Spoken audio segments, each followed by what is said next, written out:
വയനാട്ടിൽ ആവേശത്തിലാണ് കോൺഗ്രസ്. രാഹുൽ ഗാന്ധി വരുന്നതോടെ കേരളം മുഴുവൻ കോൺഗ്രസ് അനുകൂല തരംഗം ഉണ്ടാകുമെന്നാണ് നേതൃത്വം കണക്കുകൂട്ടുന്നത്.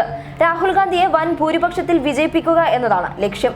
അമേഠിക്ക് പുറമെ മറ്റ് സംസ്ഥാനങ്ങളിലും രാഹുൽ ഗാന്ധിക്ക് പ്രചരണത്തിന് പോകേണ്ടി വരുന്നതിനാൽ പ്രത്യേക ടീം രാഹുൽ ഗാന്ധിക്കായി വയനാട്ടിൽ പ്രചരണത്തിന് ഉണ്ടാകും. 30 പേരടങ്ങുന്ന സംഘം രാഹുൽ ഗാന്ധിയുടെ പ്രചരണത്തിനായി വയനാട്ടിലെത്തും.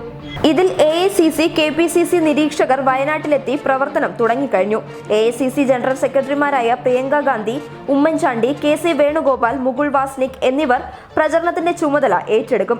മറ്റു ജില്ലകളിൽ നിന്ന് വയനാട്ടിൽ പ്രവർത്തകർ പ്രചരണത്തിന് എത്തേണ്ടതില്ല എന്ന കർശന നിർദ്ദേശമാണ് കോൺഗ്രസ് നേതൃത്വം നൽകിയിരിക്കുന്നത്.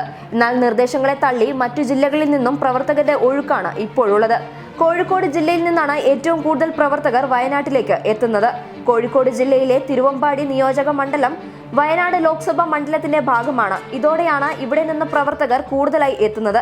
എന്നാൽ കോഴിക്കോട് സ്ഥാനാർത്ഥിയായ MK രാഘവന്റെ പ്രചരണത്തിന് ആളെ കിട്ടുന്നില്ല എന്ന പരാതിയും ഉയർന്നിട്ടുണ്ട്. കോഴിക്കോട് DCC പ്രസിഡന്റായ T സിദ്ദീഖ് MK രാഘവന് വേണ്ടി ഇറങ്ങാതെ വയനാട്ടിൽ രാഹുലിന് വേണ്ടി പ്രചരണത്തിനിറങ്ങുന്നത് കോഴിക്കോട് ജില്ലാ ഘടകത്തിൽ അതൃപ്തിക്ക് ഇടയാക്കിയിട്ടുണ്ട്. മുസ്ലിം ലീഗ് പ്രവർത്തകർ രാഘവന് വേണ്ടി പ്രവർത്തനത്തിന് ഇറങ്ങുന്നു എന്നത് നേതൃത്വത്തിന് ആശ്വാസം നൽകുന്നുണ്ട്. വരും ദിവസങ്ങളിൽ പ്രധാനമന്ത്രി നരേന്ദ്രമോദി ഉൾപ്പെടെയുള്ളവർ BJPയുടെ പ്രചരണങ്ങൾക്കായി കേരളത്തിൽ എത്തുന്നുണ്ട്. ഇതിനെ മറികടക്കാനായി സോണിയാഗാന്ധിയെ മണ്ഡലത്തിൽ എത്തിക്കാനുള്ള ശ്രമത്തിലാണ് കോൺഗ്രസ്. തിരഞ്ഞെടുപ്പ് അടുത്തുവരുന്ന ഈ സാഹചര്യത്തിൽ വയനാടിനെ വർഗീയ പരാമർശങ്ങൾ കൊണ്ട് നിറയ്ക്കുകയാണ് BJP. കഴിഞ്ഞ ദിവസം മുസ്ലിം ലീഗിനെ വൈറസായി ഉപമിച്ച ഉത്തർപ്രദേശ് മുഖ്യമന്ത്രി യോഗി ആദിത്യനാഥിന്റെ ആരോപണത്തിന് ശേഷം അമിത്ഷായുടെ പരാമർശം വയനാട് പാകിസ്ഥാനിലാണോ ഇന്ത്യയിലാണോ എന്ന് തിരിച്ചറിയാൻ പറ്റുന്നില്ല എന്നതാണ്.